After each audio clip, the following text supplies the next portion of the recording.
Video like जरूर कर लीजिए और ऐसे वीडियो लगातार फ्री में पाने के लिए चैनल को तुरंत सब्सक्राइब कर लीजिए और बेल आइकन को जरूर टैप कर लीजिए ताकि आगे भी सारे वीडियो आपको मिलते रहे। यूट्यूब में फॉलो करते हैं तो प्लीज ये वाला फ्री टेलीग्राम चैनल जरूर ज्वाइन कर लीजिएगा। सारे नोटिफिकेशन सारे अपडेट यहीं पे आते हैं, ध्यान रखिए। नमस्कार साथियों, स्वागत है आप सभी का स्टडी फॉर सिविल सर्विसेज में। ये क्लास है हमारी मॉडर्न इंडिया की और मॉडर्न इंडिया में आज हम पढ़ने जा रहे हैं मॉडर्न इंडिया का चैप्टर नंबर 2 जो कि है उत्तरवर्ती मुगल सम्राट। उत्तरवर्ती जो मुगल राजा हैं आज हम उनके बारे में पढ़ेंगे और देखेंगे किस तरीके से आखिरकार जो औरंगजेब के बाद के वाले जो मुगल राजा हैं उन्होंने किस तरीके से कार्य किया, उनका प्रशासन क्या था और अंग्रेजों ने उनको किस तरीके से डील किया, उनकी आपस की अंतर्कलह क्या थी। इस टॉपिक में आज हम जानेंगे। छोटे छोटे वीडियोस बना करके 5-5, 6-6 मिनट के वीडियोस बना करके मैं इस पूरे टॉपिक को ख़त्म करूँगा। ठीक है। उत्तरवर्ती मुगल शासकों में आप ये समझ लो कि मुगल वंश की जो स्टार्टिंग होती है वो होती है बाबर से। ठीक है, बाबर से इसकी स्टार्टिंग होती है, लेकिन बाबर के समय में पावर कोई खास नहीं थी। एक्चुअल में जो ये लोग पावर गेन करते हैं वो करते हैं अकबर के समय से। ठीक है, हुमायूं को भी हम इसमें काउंट नहीं करेंगे क्योंकि हुमायूं के समय में मुगलों के पास कोई खास पावर नहीं थी। और दूसरा अगर हम देखें तो हुमायूं का तो पूरा जीवन जो है उस सत्ता को हासिल करने में ही चला गया। और जब उसने फाइनली 1545 के आसपास जब सत्ता को हासिल किया तो बेचारा 1 वर्ष में ही मारा गया, उसकी मृत्यु हो गई, है ना। 1545 से लेकर के 1555 तक, 45 में नहीं सॉरी, 1545 से लेकर के 1555 तक वह भारत से बाहर रहा और फाइनली जब 1555 में उसे सत्ता हासिल हुई तो बेचारा 1556 में सीढ़ियों से गिर करके वो मर गया। फाइनली जो गद्दी मिली है जिसमें काम हुआ है वो है अकबर के समय से। ठीक है, तो अकबर ने इस चीज़ को जो है आगे बढ़ाया। ठीक,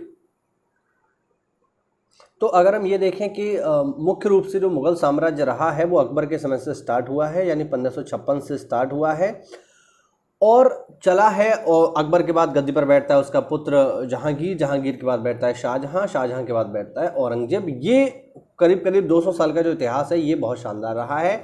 और अंतिम जो महत्वपूर्ण पावरफुल शासक है मुगलों का वो है साथियों औरंगजेब।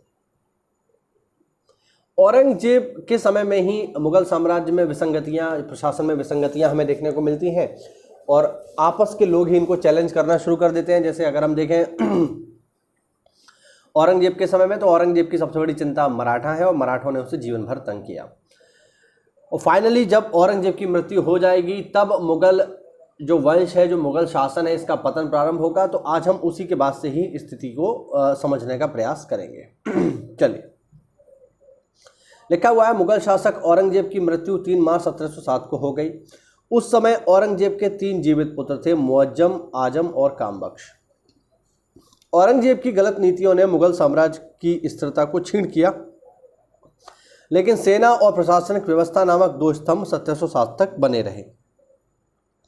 जाजम के युद्ध में बहादुर शाह ने आजम को पराजित करके मार डाला, यानी ये आपस में ही अब गद्दी को हासिल करने के लिए युद्ध हो रहा है। और बहादुर शाह ने क्या किया, आजम को समाप्त कर दिया। और बीजापुर के युद्ध में बहादुर शाह और कामबख्श के बीच युद्ध हुआ।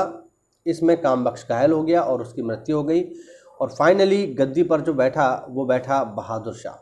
ठीक है, ये बहादुर शाह प्रथम है या जिसकी उपाधि है शाह आलम। ठीक है, ये बहादुर शाह प्रथम है, ये भी आप ध्यान रखना। बहादुर शाह सेकंड भी हमें देखने को मिलेगा जो 1857 की क्रांति के दौरान भारत का मुगल सम्राट होगा। समय इनका 1707 से 1712, शाह आलम प्रथम इन्हें कहा जाता है। उपाधि है इनकी शाह ए बेखबर, यह उपाधि दी है इनको खफी खान ने। शाह ए बेखबर से मतलब ये है कि इनको कुछ पता नहीं है कि इनके राज्य में क्या क्या कैसे कैसे हो रहा है, बस ठीक है राजा बन गए, इतना ही है। 63 वर्ष की उम्र में ये सम्राट बने। इन्होंने शांति प्रिय नीति अपनाई। इन्होंने 1689 से मुगलों की कैद में रह रहे शिवाजी के पुत्र शाहू जी को मुक्त कर दिया और मराठों से संबंध बढ़िया कर लिए, क्योंकि उनको पता था मराठों से संबंध खराब करना बुद्धिमानी नहीं है। इनके समय में सिख नेता बंदा बहादुर ने 1710 में सरहिंद को जीत लिया, परंतु 1711 में मुगलों ने सरहिंद को वापस ले लिया। इनके दरबार में 1711 में एक डच शिष्टमंडल आया।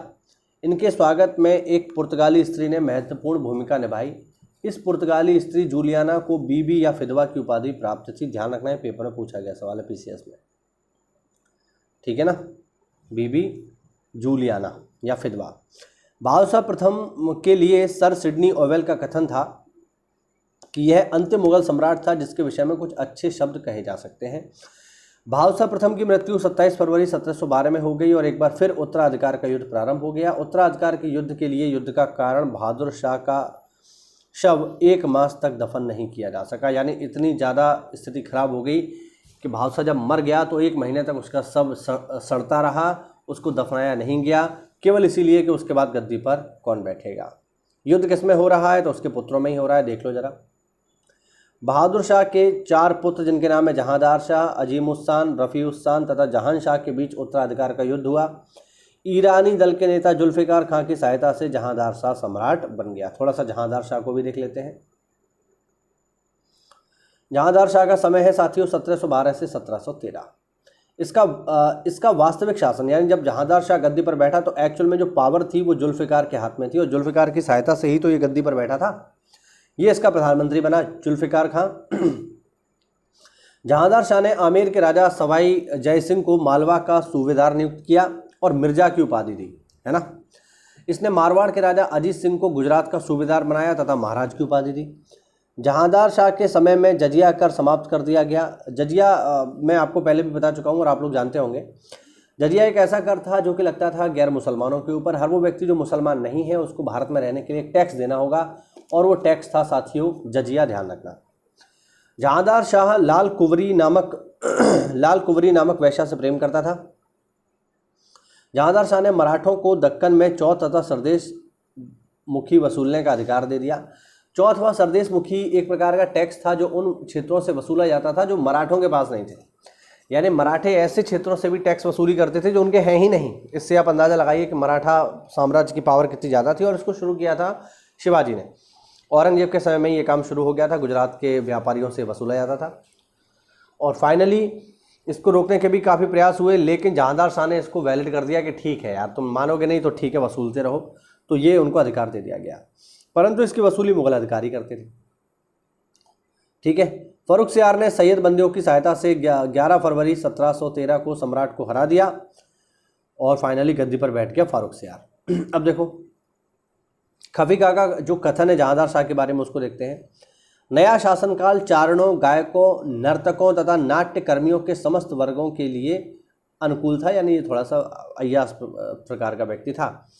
जहांदार शाह मुगल राजवंश में ऐसा प्रथम बादशाह था जो शासन कार्य के लिए नितांत अयोग्य सिद्ध हुआ, यानी ये जहांदार शाह में शासन करने की बिल्कुल कैपेबिलिटी नहीं थी। उसने तत्कालीन शक्तिशाली अमीर जुल्फ़िकार खां की सहायता से गद्दी को हासिल किया। तो ये हुआ साथियों आज का छोटा सा वीडियो। अगले वीडियो में हम चर्चा कर रहे होंगे फारुखसियार की और फारुखसियार के समय की इंपॉर्टेंट बातों की।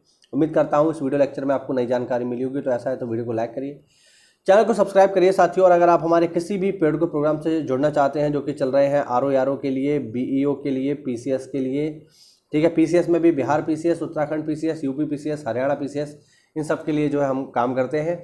और IAS 2024 के लिए भी बैच शुरू हो चुका है।